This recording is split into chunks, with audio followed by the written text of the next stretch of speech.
À Phnom Penh, non. À première vue, il n'y a pas de famine, peu d'épidémies. Les problèmes sont moins visibles, mais tout aussi dramatiques. C'est la malnutrition chronique, l'absence de vaccination, la méconnaissance des règles de santé de base, l'insalubrité des habitations.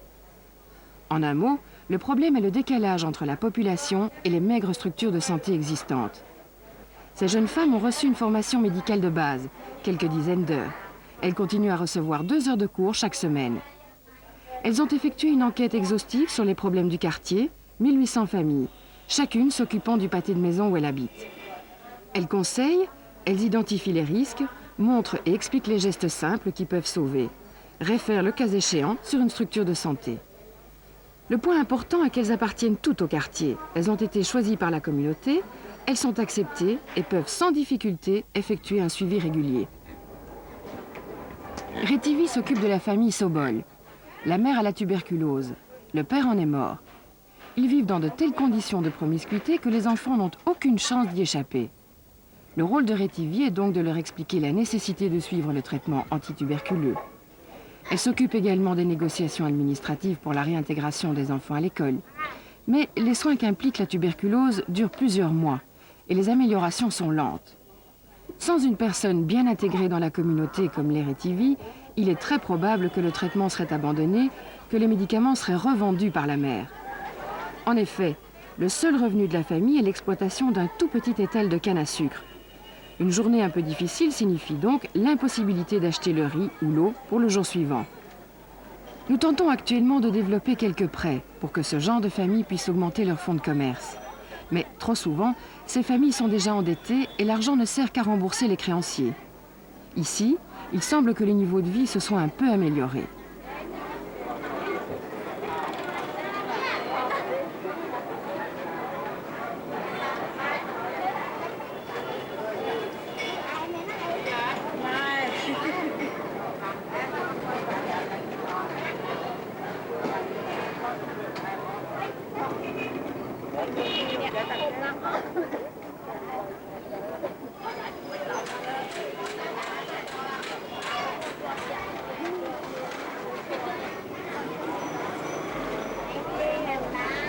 Comme chaque matin, Retivi rejoint les mères devant le bureau.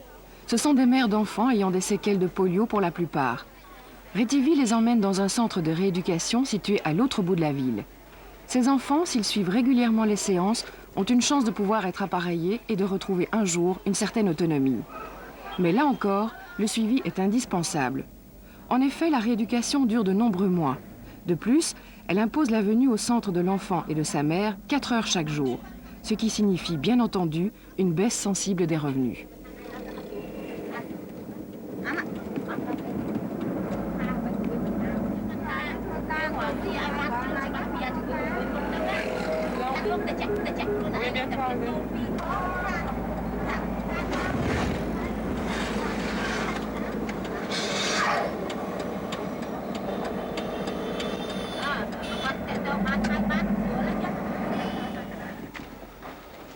La situation de cette mère est particulièrement représentative.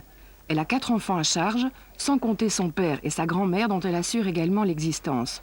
Son mari, quant à lui, ne participe en rien au revenu familial. Le fait d'accompagner sa fille au centre de rééducation chaque jour est une démarche difficile. En effet, il est clair que le problème majeur auquel elle est confrontée est d'ordre financier.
Après la séance de rééducation, lors de sa tournée des familles, Rétivi s'est rendue chez cette mère.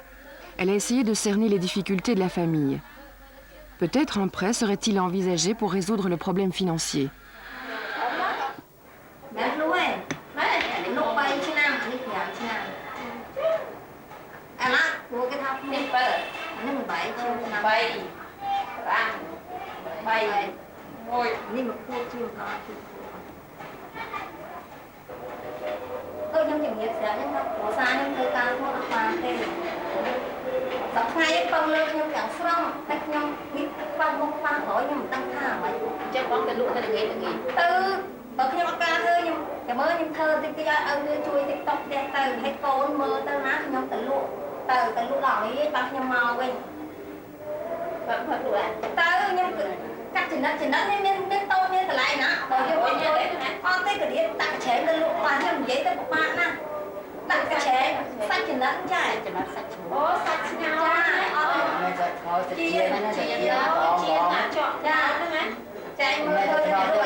Dans cette famille, la malnutrition des deux enfants n'est pas liée à un problème financier. Elle est plutôt due à un manque de temps et au refus des enfants d'adopter un nouveau style d'alimentation.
Non, là, ça ne va pas du tout.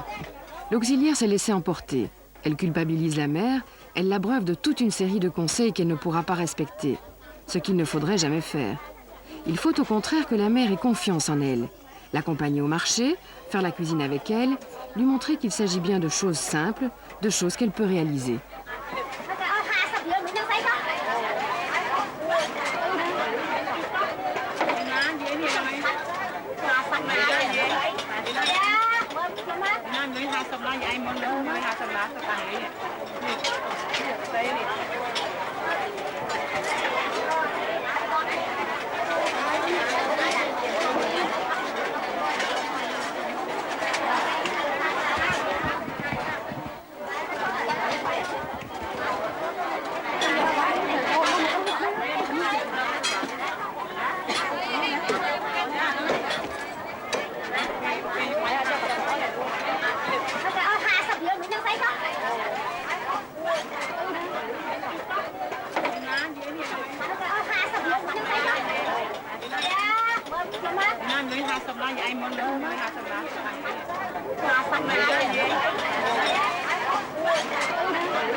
Rétivy a guidé la mère lors de ses achats. Elle lui a montré qu'avec la somme habituelle qu'elle dépense, elle pouvait se procurer une nourriture qui convenait parfaitement à l'alimentation de ses enfants. Elle l'assiste à présent dans la préparation du repas. Elle la conforte ainsi dans l'idée que ce sont bien ces actes simples qui peuvent radicalement changer leur vie, leur éviter la malnutrition.